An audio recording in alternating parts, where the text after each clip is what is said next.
ಧರ್ಮಸ್ಥಳದಲ್ಲಿ ಸಮಾಧಿ ಶೋಧ ಕಾರ್ಯ ಇವತ್ತು ಕೂಡ ಮುಂದುವರಿಯಲಿದೆ. ನಿನ್ನೆ 7 ಮತ್ತು 8ನೇ ಸ್ಪಾಟ್ಗಳಲ್ಲಿ ಶೋಧ ಕಾರ್ಯವನ್ನು ನಡೆಸಲಾಯಿತು. ಆದರೆ ಎರಡೂ ಕಡೆಯಲ್ಲೂ ಯಾವುದೇ ವಸ್ತುಗಳು ಪತ್ತೆಯಾಗಿಲ್ಲ. ಸಂಜೆಯಾದ ಕಾರಣ ಶೋಧವನ್ನು ಸ್ಥಗಿತಗೊಳಿಸಲಾಗಿತ್ತು. ಇವತ್ತು ಮತ್ತೆ ಉತ್ಖನನ ಕಾರ್ಯ ಮುಂದುವರಿಯಲಿದೆ.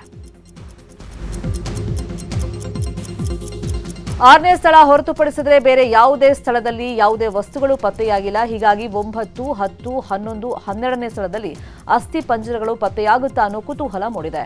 ಇನ್ನು ಇವತ್ತು ಅನಾಮಿಕಾ ಹಠ ಹಿಡಿದಿದ್ದ ಜಾಗಗಳಲ್ಲೇ ಉತ್ಖನನ ನಡೆಯಲಿದೆ. 9, 10, 11, 12ರಲ್ಲಿ ಬಹುತೇಕ ಸಾಕ್ಷಿಗಳ ಹುಡುಕಾಟ ನಡೆಯಲಿದೆ. ಎಲ್ಲವೂ ಕೂಗಳತೆ ದೂರದಲ್ಲೇ ಇರೋದ್ರಿಂದ ಬೇಗ ಹುಡುಕಾಟನೂ ನಡೆಯಲಿದೆ. ಇನ್ನು 13ನೇ ಸ್ಥಳದ ಮೇಲೆ ಎಲ್ಲರ ಕಣ್ಣಿದೆ. ಯಾಕಂದ್ರೆ 13ನೇ ಪಾಯಿಂಟ್ ರಸ್ತೆ ಪಕ್ಕದಲ್ಲೇ ಇದ್ದು ಜನರ ಕಣ್ತಪ್ಪಿಸಿ ಹುಡುಕಾಟ ನಡೆಸೋದೇ ಸವಾಲಿನ ಕೆಲಸವಾಗಿದೆ. ಹಾಗಾಗಿ 2 ದಿನದ ಬಳಿಕ 13ನೇ ಪಾಯಿಂಟ್ ಅಗಿಯುವಂತ ಸಾಧ್ಯತೆ ಇದೆ.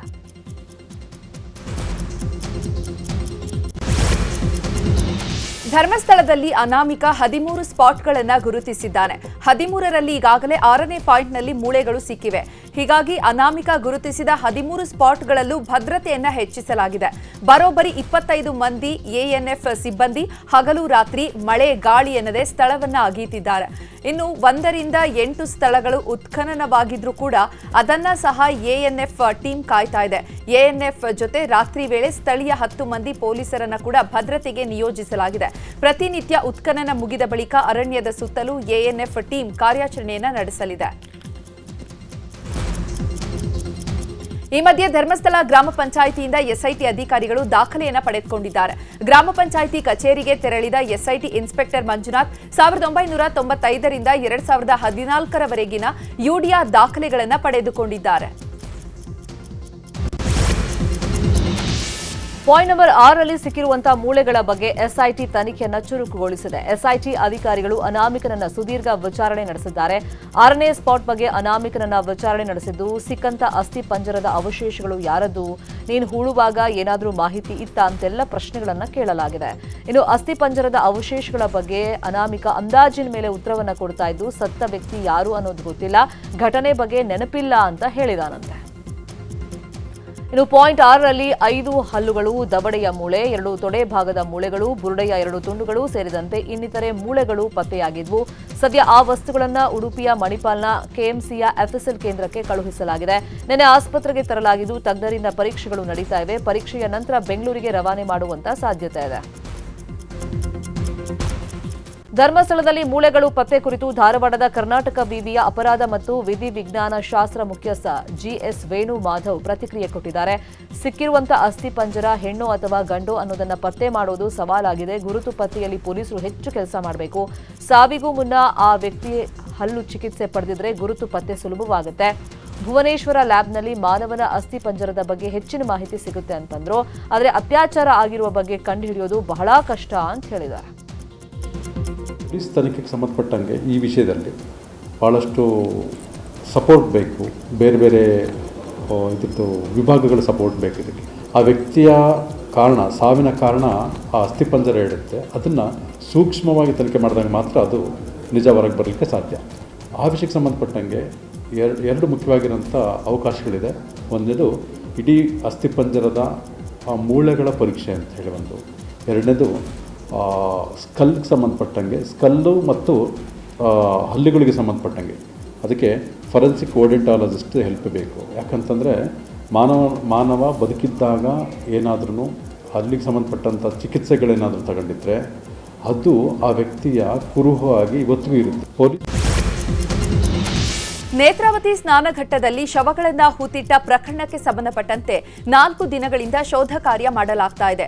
ಇನ್ನು ಶೋಧ ಕಾರ್ಯದಲ್ಲಿ ಅಧಿಕಾರಿ, ಸಿಬ್ಬಂದಿ, ಸ್ಥಳೀಯ ಪೊಲೀಸರು ಸೇರಿ ಒಟ್ಟು 75 ಜನ ಭಾಗಿಯಾಗಿದ್ದಾರೆ. ಇನ್ನು ಪ್ರತಿದಿನ ಊಟಕ್ಕೆ 15,000 ರೂಪಾಯಿ ವೆಚ್ಚ ತಗಲ್ತಾ ಇದೆ ಎನ್ನಲಾಗ್ತಾ ಇದೆ. ಇನ್ನು ಕೂಲಿ ಕಾರ್ಮಿಕರ ಖರ್ಚು ವೆಚ್ಚ, ಜೆಸಿಬಿ ಸೇರಿದಂತೆ ಹಲವು ಖರ್ಚುಗಳು ಇದ್ದು ಆಡಳಿತ ವಿಭಾಗದಲ್ಲಿ ಅಂದಾಜು 15,000 ರೂಪಾಯಿ ಪ್ರತಿದಿನ ವ್ಯಯಿಸಲಾಗ್ತಾ ಇದೆ. ದಿನವೊಂದಕ್ಕೆ ಸುಮಾರು 30,000 ರೂಪಾಯಿ ಖರ್ಚು ಮಾಡಲಾಗ್ತಾ ಇದ್ದು ಈವರೆಗೆ 1.5 ಲಕ್ಷ ರೂಪಾಯಿ ವ್ಯಯ ಮಾಡಲಾಗಿದೆ ಎನ್ನಲಾಗ್ತಾ ಇದೆ.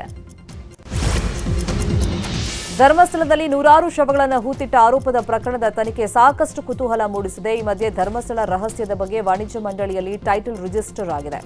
ಧರ್ಮಸ್ಥಳ ಫೈಲ್ಸ್ ಎಂಬ ಟೈಟಲ್ ಅನ್ನು ನಿರ್ಮಾಪಕ ಎ ಗಣೇಶ್ ರಿಜಿಸ್ಟರ್ ಮಾಡಿಸಿದ್ದಾರೆ. ಧರ್ಮಸ್ಥಳ ಫೈಲ್ಸ್ ಟೈಟಲ್ಗೆ ಫಿಲ್ಮ್ ಚೇಂಬರ್ ಕೂಡ ಅಪ್ರೂವಲ್ ಕೊಟ್ಟಿದೆ. ಈ ಬಗ್ಗೆ ಪ್ರತಿಕ್ರಿಯೆ ಕೊಟ್ಟಿರುವಂತಹ ನಿರ್ಮಾಪಕ ಎ ಗಣೇಶ್, ಧರ್ಮಸ್ಥಳ ಫೈಲ್ಸ್ ಎಂಬ ಪ್ಯಾನ್ ಇಂಡಿಯಾ ಸಿನಿಮಾ ಜೊತೆಗೆ ವೆಬ್ ಸಿರೀಸ್ ಮಾಡ್ತೀನಿ ಅಂತ ಹೇಳಿದ್ದಾರೆ. ಚಿತ್ರದ ಕತೆ ಫೈನಲ್ ಆದಮೇಲೆ ಶಿವರಾಜ್ ಕುಮಾರ್ ಸುದೀಪ್ ಅವರನ್ನ ಅಪ್ರೋಚ್ ಮಾಡ್ತೀನಿ ಅಂತ ಹೇಳಿದ್ದಾರೆ. ಧರ್ಮಸ್ಥಳದಲ್ಲಿ ನೂರಾರು ಶವಗಳನ್ನ ಹೂತಿಟ್ಟ ಆರೋಪ ಪ್ರಕರಣದ ಬಗ್ಗೆ ಬೆಳಗಾವಿಯಲ್ಲಿ ಸಂಸದ ಜಗದೀಶ್ ಶೆಟ್ಟರ್ ಪ್ರತಿಕ್ರಿಯೆ ಕೊಟ್ಟಿದ್ದಾರೆ. ಧರ್ಮಸ್ಥಳದಲ್ಲಿ ಈಗಾಗಲೇ ಎಸ್ಐಟಿ ತನಿಖೆ ನಡೆಸ್ತಾ ಇದೆ. ಅನಾಮಿಕನ ಹೇಳಿಕೆ ಮೇಲೆ ಅಸ್ಥಿಪಂಜರ ಹೊರತೆಗೆದಿದ್ದಾರೆ. ಮೃತರು ಯಾರು, ಹೇಗೆ ಮೃತಪಟ್ಟರು ಅನ್ನೋದು ಗೊತ್ತಾಗಬೇಕಿದೆ. ನಿಷ್ಪಕ್ಷಪಾತವಾಗಿ ತನಿಖೆಯಾಗಿ ಕ್ರಮ ಕೈಗೊಳ್ಳಲಿ. ಈ ವೇಳೆ ಯಾವುದೇ ಧರ್ಮ ಪೀಠಗಳ ಬಗ್ಗೆ ಅಪಪ್ರಚಾರ ಆಗಬಾರದು ಎಂದಿದ್ದಾರೆ. ಸಿಕ್ಕ ಮೂಳೆಗಳ ಬಗ್ಗೆ ಡಿಎನ್ಎ ಪರೀಕ್ಷೆ ಆಗಲಿ. ತನಿಖೆಯ ಎಲ್ಲಾ ಸತ್ಯಾಸತ್ಯತೆಗಳು ಹೊರಬರಬೇಕು ಅಂದಿದ್ದಾರೆ. ಎಸ್ಐಟಿ ತನ್ನ ತನಿಖೆಯನ್ನು ಪ್ರಾರಂಭ ಮಾಡಿದೆ ಮತ್ತು ಯಾರು ಆಗುಂತಕ ವ್ಯಕ್ತಿ ಇದ್ದಾನೆ ಆತ ಎಲ್ಲೆಲ್ಲಿ ತೋರಿಸಿದ ಸ್ಥಳ ಅಲ್ಲಿ ಅರಿಯುವಂಥ ಕೆಲಸ ನಡೀತಾ ಇದೆ. ಇದು ತನಿಖೆ ಆಗಲಿ, ನ್ಯಾಯಾಂಗದ ತನಿಖೆ ಆಗಲಿ, ನಿಷ್ಪಕ್ಷಪಾತವಾಗಿ ತನಿಖೆ ಆಗಲಿ ಮತ್ತು ಅದ್ರ ಬಗ್ಗೆ ಸರಿಯಾದಂಥ ಕ್ರಮವನ್ನು ಕೈಗೊಳ್ಳಿ. ಆದರೆ ಅನ್ನೆಸರಿ ಯಾವುದೋ ಧರ್ಮ ಪೀಠಗಳ ಬಗ್ಗೆ ಹೆಸರನ್ನು ಅಪಪ್ರಚಾರ ಮಾಡುವಂಥದ್ದು ಆಗಬಾರ್ದು. ಇದಕ್ಕೆ law will take its own course ಅಂತಾರಲ್ಲ, ಕಾನೂನು ಪ್ರಕಾರ ಏನು ಆಗಬೇಕು ಅದು ಆಗ್ತದೆ. ಇನ್ನು ಶಿವಮೊಗ್ಗದಲ್ಲಿ ಆರಗ ಜ್ಞಾನೇಂದ್ರ ಮಾತನಾಡಿದ್ದು, ಪ್ರಕರಣವನ್ನ ನಾವೆಲ್ಲ ನೋಡ್ತಿದ್ದೇವೆ, ಮೊದಲಿನಿಂದಲೂ ಹೇಳ್ತಾ ಬರ್ತಿದ್ದೀನಿ. ಧರ್ಮಸ್ಥಳದ ವಿರುದ್ಧದ ಹೋರಾಟದಲ್ಲಿ ನಕ್ಸಲರ ಪರ ಇರುವವರು ನಗರ ನಕ್ಸಲರು ಇರೋದು ತಿಳಿದು ಬರ್ತಾ ಇದೆ. ಎಸ್ಐಟಿಯ ಪ್ರಾಮಾಣಿಕ ಅಧಿಕಾರಿಗಳು ಯಾವುದೇ ನಾಟಕಕ್ಕೆ ಬಲಿಯಾಗಬಾರದು. ಪ್ರಾಮಾಣಿಕ ತನಿಖೆ ನಡೆಸಬೇಕು. ಜೊತೆಗೆ ಹಿಂದೂಗಳ ಶ್ರದ್ಧಾ ಕೇಂದ್ರವಾಗಿರುವ ಧರ್ಮಸ್ಥಳಕ್ಕೆ ಕೆಟ್ಟ ಹೆಸರನ್ನ ತರುವ ಪ್ರಯತ್ನವನ್ನ ನಾನು ಖಂಡಿಸುತ್ತೇನೆ ಅಂತ ಹೇಳಿದ್ರು. ಧರ್ಮಸ್ಥಳದ ಪ್ರಕರಣ ನಾವೆಲ್ಲರೂ ಕೂಡ ನೋಡ್ತಾ ಇದ್ದೀವಿ. SIT ರಚನೆ ಮಾಡಿ ಆ ಪ್ರಕರಣದ ತನಿಖೆ ಆಗ್ತಾ ಇರುವಂಥದ್ದು ನಾವೆಲ್ಲರೂ ಕೂಡ ಸ್ವಾಗತ ಮಾಡಿದ್ದೀವಿ. ಹೊರಗೆ ಬರಲಿ.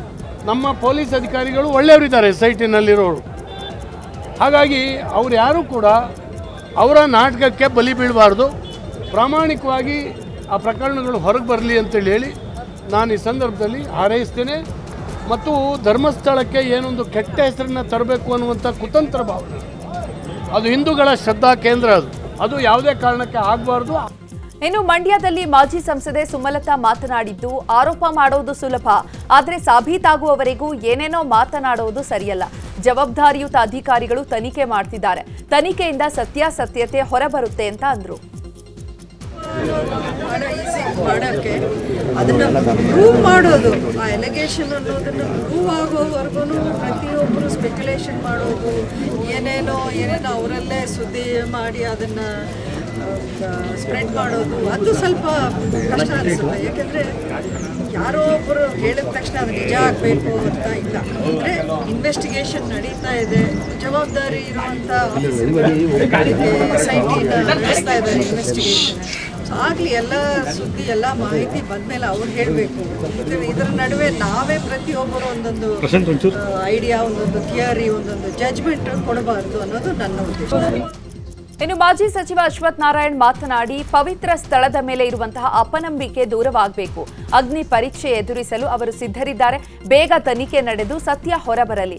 ನಮ್ಮ ನಂಬಿಕೆಯ ಕೇಂದ್ರಗಳ ಬಗ್ಗೆ ಸುಳ್ಳು ಹೇಳುವವರು ಇದ್ದಾರೆ, ಅವರ ಮೇಲೆಯೂ ಕೂಡ ಸೂಕ್ತ ತನಿಖೆ ಆಗಬೇಕು ಅಂದರು. ಪುಣ್ಯ ಸ್ಥಳದಲ್ಲಿ ಈ ರೀತಿ ಏನೊಂದು ಅಸ್ಥಿ ಪಂಜರಗಳು ಸಿಗುತ್ತೆ, ಅಲ್ಲಿ ತುಂಬ ಜನ ಸಮಾಧಿ ಆಗಿದೆ, ಅದು ಪ್ರಶ್ನೆತೀತವಾಗಿದೆ, ಪ್ರಶ್ನೆ ಮಾಡ್ತಿರೋಂಥದ್ದಾಗ್ತಿದೆ. ಈ ಪ್ರಶ್ನೆಗಳಿಗೆ ಉತ್ತರ ತನಿಖೆ ಮೂಲಕನೇ ಸಿಗುವಂಥದ್ದಾಗುತ್ತೆ. ಯಾಕೆಂದರೆ ಯಾವುದೇ ಅನುಮಾನ ಇವತ್ತು ನಮ್ಮ ನಂಬಿಕೆ ಕೇಂದ್ರದ ಮೇಲೆ, ನಾವೆಲ್ಲ ಭಾಳಷ್ಟು ನಂಬಿಕೆ ಇಟ್ಕೊಂಡಿರೋಂಥ ಈ ಪುಣ್ಯ ಸ್ಥಳದ ಮೇಲೆ ಏನೇ ಅಪನಂಬಿಕೆ ಇದ್ರೂ ಅದು ದೂರ ಆಗಬೇಕು. ಈಗೇನು ಸರ್ಕಾರ SITನ ಘೋಷಣೆ ಮಾಡಿ ತನಿಖೆಯನ್ನು ಮಾಡ್ತಿದ್ದಾರೆ, ಭಾಳ ವೇಗದಲ್ಲಿ ಮಾಡಿ. ಧರ್ಮಸ್ಥಳ ಪುಣ್ಯ ಸ್ಥಳದಲ್ಲಿ ಈ ರೀತಿ ಇನ್ನು ಶಿವಮೊಗ್ಗದಲ್ಲಿ ಮಾತನಾಡಿದ ಸಂಸದ BY ರಾಘವೇಂದ್ರ, ಧರ್ಮಸ್ಥಳ ಹಿಂದೂಗಳ ಆಧ್ಯಾತ್ಮಿಕ ಶಕ್ತಿಯ ತಾಣ, ಅದಕ್ಕೆ ಕಳಂಕ ತರುವ ಕೆಲಸ ಈಗ ನಡೀತಾ ಇದೆ. ಈ ಎಲ್ಲ ಆರೋಪಗಳಿಗೂ ಕೂಡ ಶೀಘ್ರವೇ ಉತ್ತರ ಸಿಗಲಿದೆ ಅಂತ ಸಂಸದ ರಾಘವೇಂದ್ರ ಹೇಳಿದ್ದಾರೆ. ಎಲ್ಲದಕ್ಕೂ ಕೂಡ ಧರ್ಮಸ್ಥಳದ ಒಂದು ವಿಚಾರದಲ್ಲಿ ಒಂದು ಹಿಂದೂ ಒಂದು ದೇವತೆಗಳ ಒಂದು ಶಕ್ತಿಯ ಒಂದು ಕೇಂದ್ರವನ್ನು ಒಂದು ಅಪಪ್ರಚಾರ ಮಾಡುವ ಮುಖಾಂತರ ಪ್ರಶ್ನೆ ಮಾಡುವಂಥ ಪ್ರಯತ್ನ ಕೂಡ ನಡೀತಾ ಇದೆ. ಇದರಿಂದ ಎಲ್ಲದಕ್ಕೂ ಕೂಡ ಆದಷ್ಟು ಬೇಗ ಉತ್ತರ ಸಿಗುತ್ತೆ ಅಂತ ನಾನು ಹೇಳ್ತೀನಿ. ಧರ್ಮಸ್ಥಳದ ಒಂದು ವಿಚಾರದಲ್ಲಿ ಒಂದು ಹಿಂದೂ ಒಂದು ಒಂದು ದೇವತೆಗಳ ಒಂದು ಶಕ್ತಿಯ ಒಂದು ಕೇಂದ್ರವನ್ನು ಒಂದು ಅಪಪ್ರಚಾರ ಮಾಡುವ ಮುಖಾಂತರ ಪ್ರಶ್ನೆ ಮಾಡುವಂಥ ಪ್ರಯತ್ನ ಕೂಡ ನಡೀತಾ ಇದೆ ಇದರಿಂದ. ಸೊ ಎಲ್ಲದಕ್ಕೂ ಕೂಡ ಆದಷ್ಟು ಬೇಗ ಉತ್ತರ ಸಿಗುತ್ತೆ ಅಂತ ನಾನು ಹೇಳ್ತೀನಿ.